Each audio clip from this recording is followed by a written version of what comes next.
Diamond Harbour লোকসভার সাংসদ অভিষেক বন্দ্যোপাধ্যায়ের আমতলার অফিস অবৈধ এবং সেই অবৈধ ঘোষণার পর প্রশাসনিক বুলডোজার ইতিমধ্যেই হাইকোর্টে এসে চ্যালেঞ্জ করেছেন অভিষেক বন্দ্যোপাধ্যায়। হাইকোর্ট স্থগিতাদেশ দিয়েছে, কিন্তু কি কারণে এই চ্যালেঞ্জ জানা যাচ্ছে অভিষেক বন্দ্যোপাধ্যায়ের বক্তব্য কি এই বিল্ডিং যেটাকে অবৈধ বলে দাবি করছে বিজেপি সরকার এবং বিজেপির প্রশাসন সেটা একেবারেই মিথ্যে এবং এই জমির বৈধতা রয়েছে, এমনটাই অভিযোগ করছেন অভিষেক বন্দ্যোপাধ্যায়। অবশ্যই ব্যাপারটা দেখুন, জমির বৈধতা আছে বলেই তো হাইকোর্ট স্থগিতাদেশটা দিয়েছে, এটা তো আপনাকে মানতে হবে। আর পার্টি অফিস এইভাবে ভাঙা যায় না। রাজ্য সরকার কিন্তু কতগুলো কাজ ভুল করছে। যে আজকে তাহলে একটা কথা বলুন, আমি আপনাকে একটা প্রশ্ন করছি, আপনি তো একজন সাংবাদিক,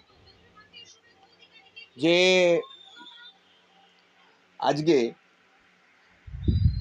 বিজেপির গুডবুকে থাকলেই তারা খুব ভালো, আর যে বিজেপির গুডবুক থেকে বেরিয়ে যাচ্ছে, তৃণমূল কংগ্রেসের হয়ে হয় মমতার হয়ে কন্টেস্ট করেছে না বা অন্য কোনো দলের হয়ে কন্টেস্ট করেছে, সে খারাপ।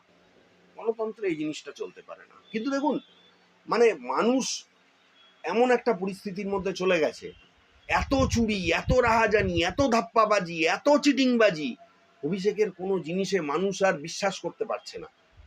যে অভিষেক রাজার মতো ওইখানে বসতো, আজকে সেটা ইটের বাড়ি খাচ্ছে, হাতুড়ির বাড়ি খাচ্ছে, তার ইট ভেঙে পড়ছে, হাইকোর্টে আসতে হচ্ছে।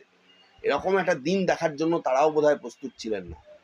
এবং চিটিংবাজি একটা মানুষের শেষ সীমায় পৌঁছে গেলে বারবার পাসপোর্টের আবেদন, যেখানে হাইকোর্টের মহামান্য বিচারপতি সৌগত ভট্টাচার্য তিনি বলে দিয়েছেন যে আপনি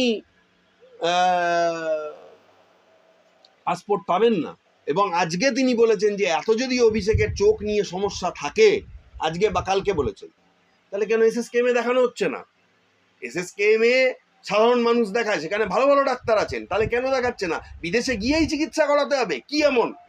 ডাক্তার জানতে চেয়েছেন, এই এখানে মানে হচ্ছে যে বিচারপতি জানতে চেয়েছেন যে তার চোখে কি এমন হয়েছে যে আমাদের এত বড় দেশ বা আমাদের এত বড় রাজ্যে কোথাও তার চিকিৎসা হতে পারে না, বিদেশেই গিয়ে চিকিৎসা করাতে হবে। সেটা পরের বিষয়, সেটা তো ইমপ্লয়েড ব্যাপার। কিন্তু আমি বলতে চাইছি কোর্টের যে ভাষা, যে কি এমন তার হয়েছে যে যার দেশে কোনো চিকিৎসাই নেই, যার এই রাজ্যে কোনো চিকিৎসা নেই, তার জন্য তাকে বিদেশে যেতে হবে। আসলে এটা একটা চাল, পালানোর চাল। একবার পাসপোর্টটি পেয়ে গেলে উনি চলে যাবেন, উনি আর এখানে ফিরবেন না। কারণ উনি ভালো বুঝতে পারছেন যে ওই কণ্ঠস্বরের নমুনা দেবো না, সেটাও একটা বিষয় ছিল। উনি ভালো বুঝতে পারছেন যে কোনো দিন, যে কোনো মুহূর্তে রক্ষা কবচ যেহেতু প্রায় না থাকার মতন, উনি অ্যারেস্ট হবেন। এবং উনার তখন সুপ্রিম কোর্ট থেকে লয়ার এনেও উনি নিজেকে বাঁচাতে পারবেন না। এত দুর্নীতি, এত রাহাজানি, এত চিটিংবাজি উনি